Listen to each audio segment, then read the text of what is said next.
오늘 오래간만에 영상을 만듭니다. 하지만 내용이 해외로 자동차를 가지고 여행하시는 분들에게는 혹시나 유용한 정보가 될 것 같아서 제가 말을 또박또박 천천히 하면서 긴 얘기를 한번 정신 차리고 나눠 보도록 하겠습니다.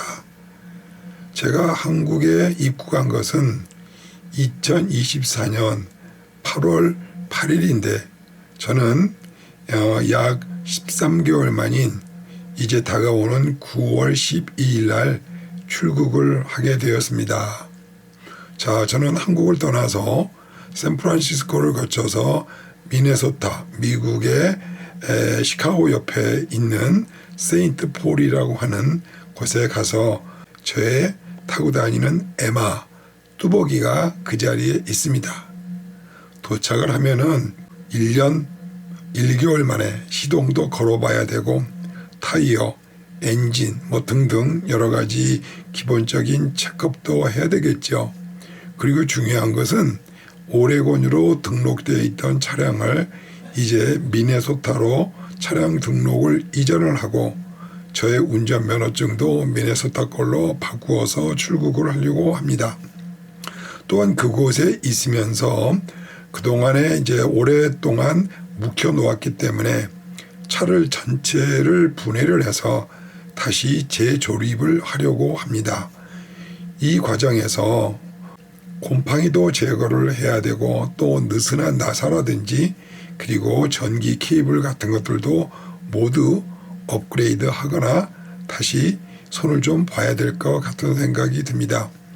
특별히 차에는 900A의 인산철 배터리를 가지고 다니고 있기 때문에 배선 같은 경우 과열이 되지 않게 모든 단자 하나하나를 다시 재점검을 하고 아마도 다시 새롭게 만드는 전 공정을 다시 해야 될 것 같은 생각이 듭니다. 그리고 이번에는 그동안에 없었던 새로운 환풍 장치, 무시동 에어컨, 샤워, 그리고 새로운 잠자리도 개선을 해볼 생각에 있고요. 차 실내에 그동안 부탄 가스통을 썼었는데 이번에는 완전히 LPG 프로판 가스로 변경을 하고자 합니다.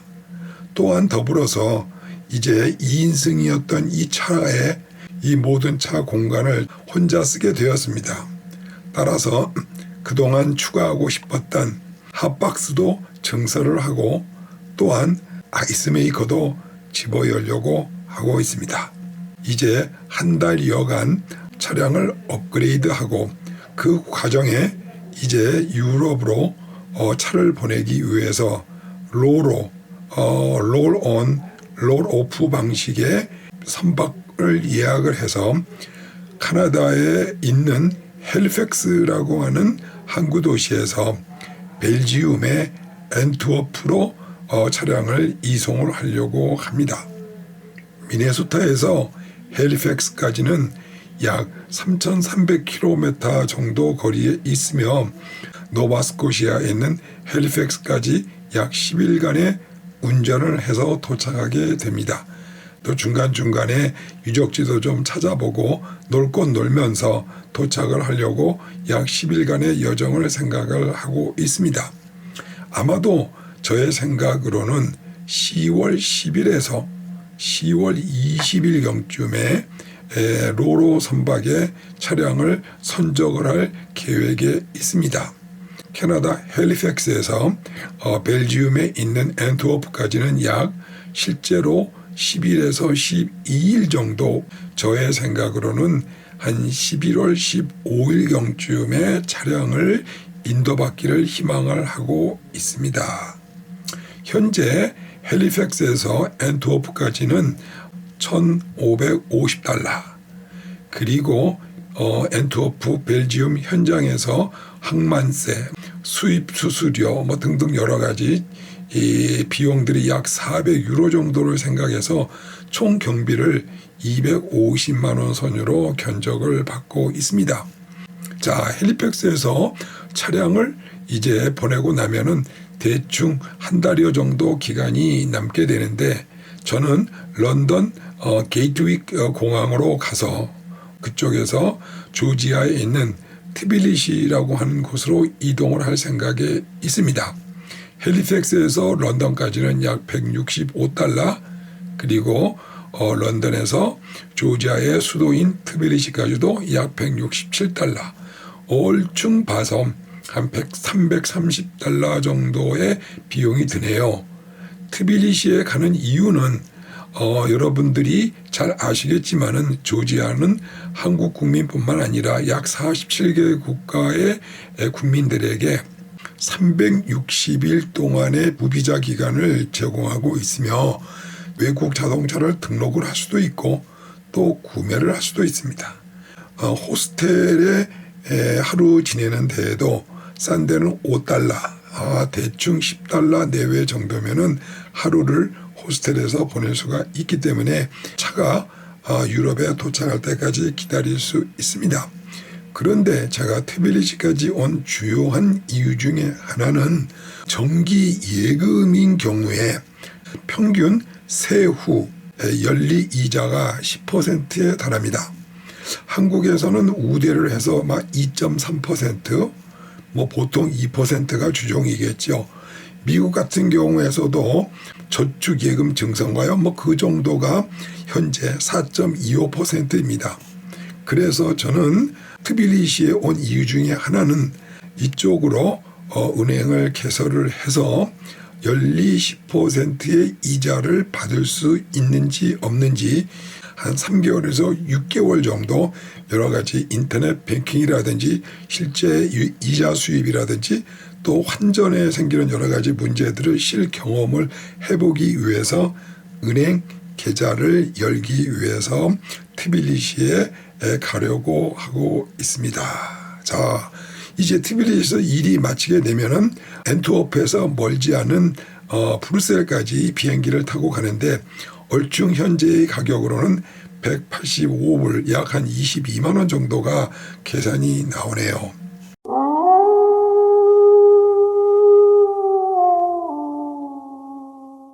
저는 올해 11월 15일부터 본격적으로 유럽 여행을 시작을 하려고 합니다. 자, 보시다시피 11월 15일은 브뤼셀 그 인근에는 날씨가 매우 춥고 여행하기에 썩 좋은 날씨는 아닙니다. 따라서 앞으로 저의 여행의 주요 체크하고 있는 것은 뭐냐면은 어떠한 경우이더라도 겨울을 회피하자. 그리고 겨울이다 할지라도 밤 온도가 영하 5도 이하거나 또는 눈이 조금이라도 내리는 지역은 회피하고 다니자 하는 게 저의 여행 루트를 계산하는 첫 번째 조건이고요. 두 번째는 유럽에서 약 4년 정도를 체류를 하면서 구석구석을 보기 위하기 때문에 어떻게 해서든지 쉥겐 협약을 잘 요리조리 회피를 하면서 다니자 하는 게 가장 두 번째로 머리 아픈 문제이지요. 자, 그리고 세 번째로는 저의 스타일은 그저 사람이 많이 버글버글 그리고 많이 알려져 있는 유명 관광지는 그저 대충 지나치고 그리고 사람들이 자주 발견하기 어려운 곳을 주로 어드벤처, 모험심을 가지고 찾아다니려고 합니다. 차를 굳이 유럽까지 가지고 여행하는 가장 첫 번째 이유는 경비를 절감하기 위해서 그렇습니다. 해서 저의 목표는 현재 100% 시내 또는 노지, 외지에서 차박을 하고 그리고 100% 혼밥을 해먹자 하는 게 저의 여정의 조그마한 목표이기도 합니다.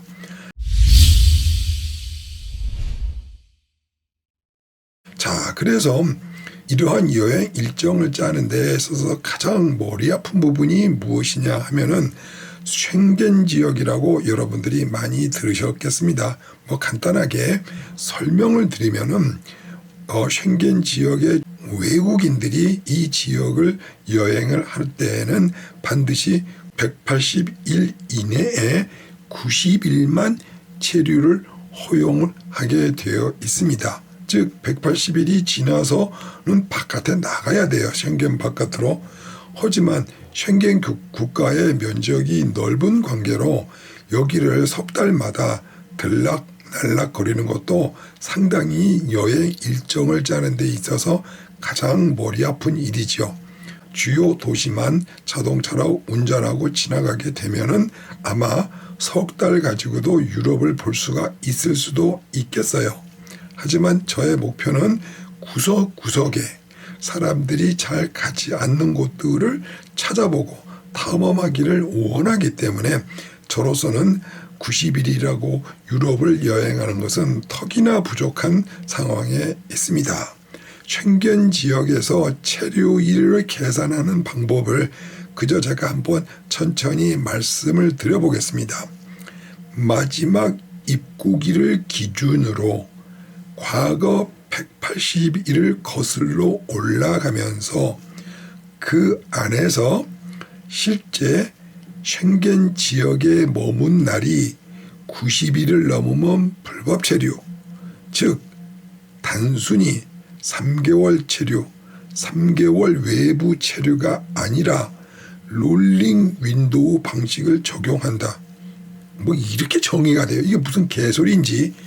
혹시 벌금을 물거나 다시는 또 쉥겐 지역에 들어가지 못할 대우를 받을 수가 있기 때문에 여행 중에 쉥겐 체류일을 매우 신경 쓰면서 여행을 하셔야 됩니다. 따라서 이와 같은 설명은 조금 전에 이해를 하다가도 또 며칠이 지나면 또 헷갈리고 해서 왕왕 쉥겐 체류일 계산이 엉망이 되어서 여행을 망치시는 분들을 자주 보게 됩니다. 그리고 책에도 나와 있지 않는 깊숙한 곳에 이런 말이 또 하나가 있습니다.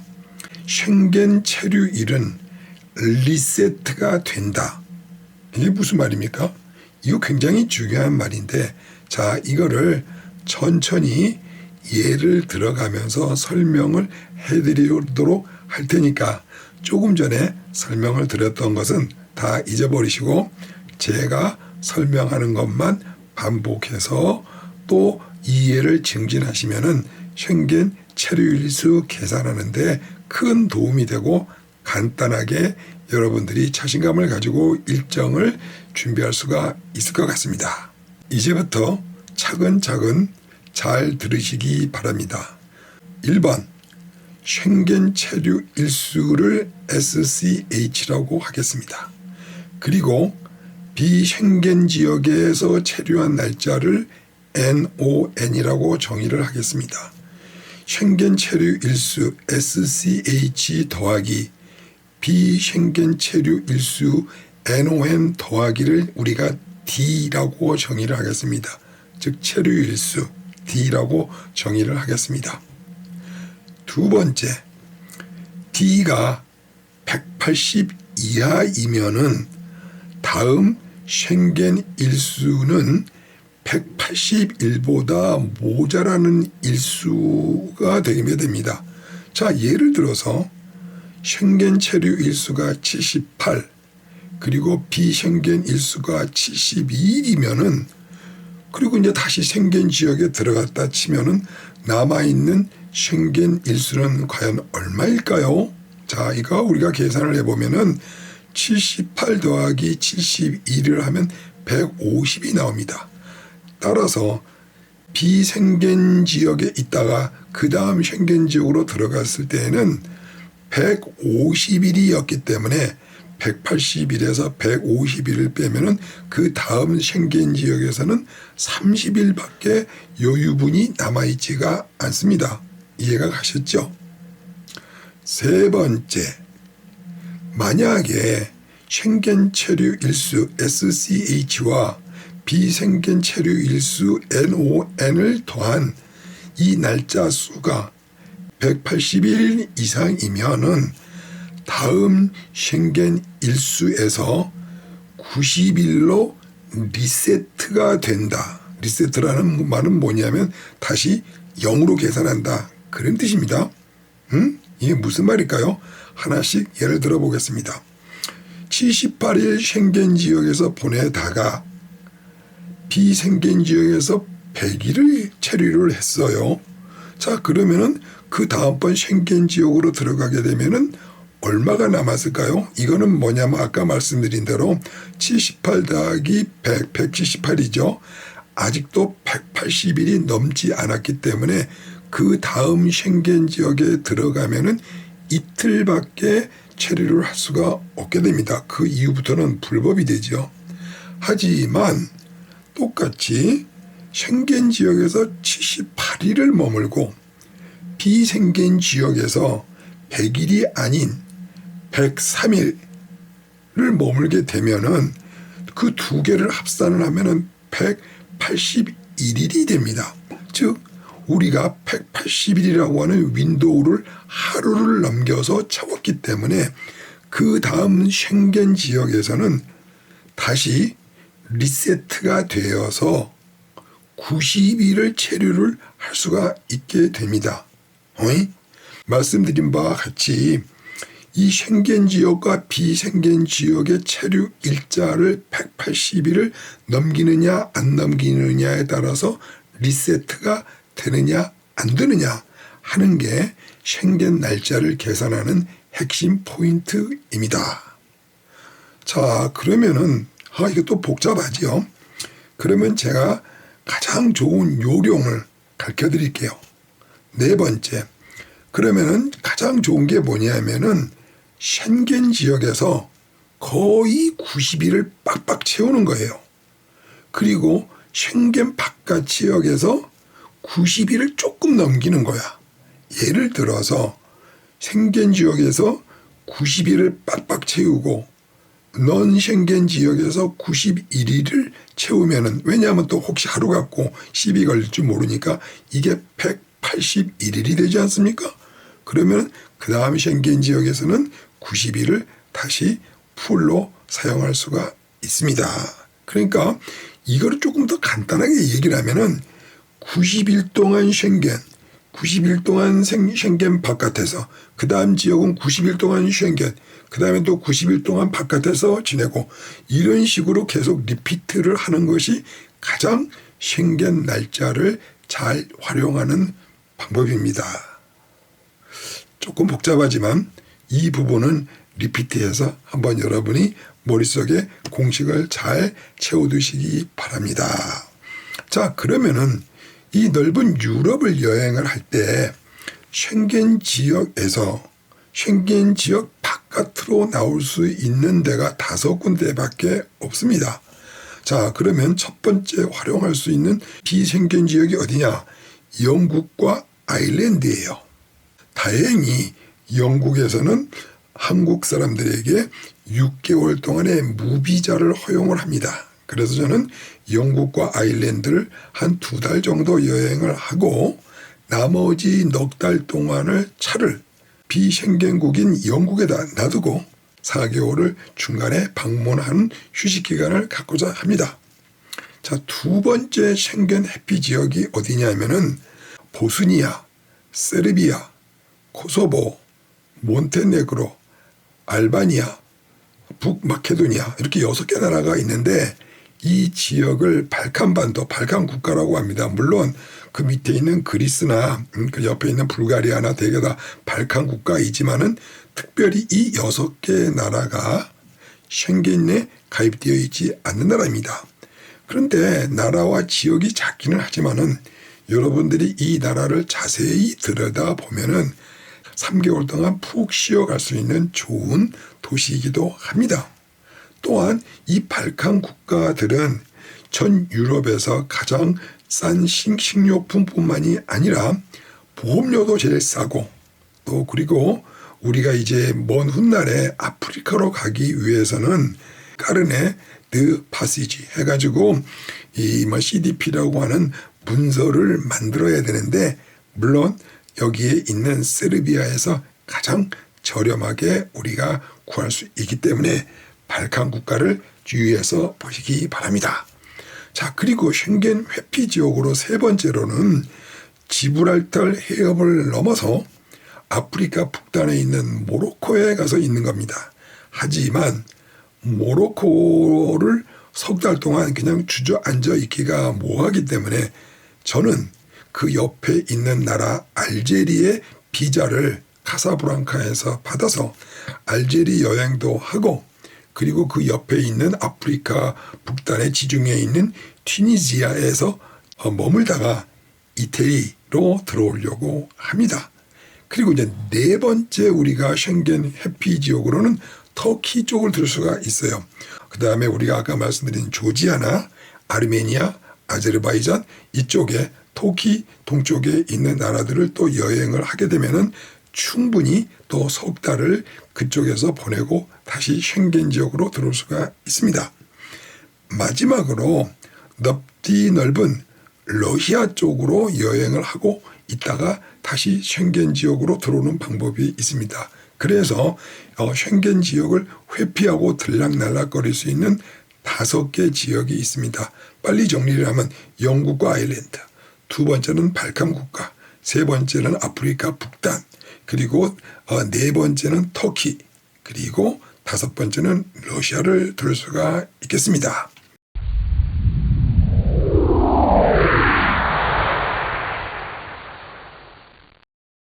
자, 또 뭐 얘기가 난 김에 여러분들이 이 많은 나라들을 들락날락 거릴 때에는 몇 개 좀 주의를 해야 될 부분들이 있습니다. 특별히 한국 여권을 가지고 계시더라도 알제리는 물론 비자를 모로코에서 카사블랑카에서 받아야 됩니다. 그리고 여러분들이 벨라루스라고 친러시아 국가가 있습니다. 한국과는 관계가 좋아서 항공, 비행기를 타고 벨라루스에 들어가는 것은 무비자이지만은 자동차를 가지고 육로로 입국을 할 경우에는 반드시 비자를 받아야 됩니다. 그리고 저는 연이어서 이 여행 루트 중에 이란도 들어가려고 했었는데 이란의 비자를 가지고 들어갈 수가 한국 비자를 허용을 합니다. 물론 미국 비자는 안 되죠. 그런데 2025년도 올해 8월 1일부터는 한국 여권을 가지고 있다 할지라도 자동차를 가지고 단독 여행이 금지가 되었고 오로지 비행기를 이용을 해서 여행사의 일원으로서만 되었을 때에 30일 입국이 허용이 됩니다. 벌써 시간이 많이 되었네요. 오늘 영상은 여기서 잘라버리기로 하고 다음번 영상에서는 저의 유럽 여행 계획을 한번 소개를 해드리도록 하겠습니다. 다음번 영상에서 뵙겠습니다. 써니였어요.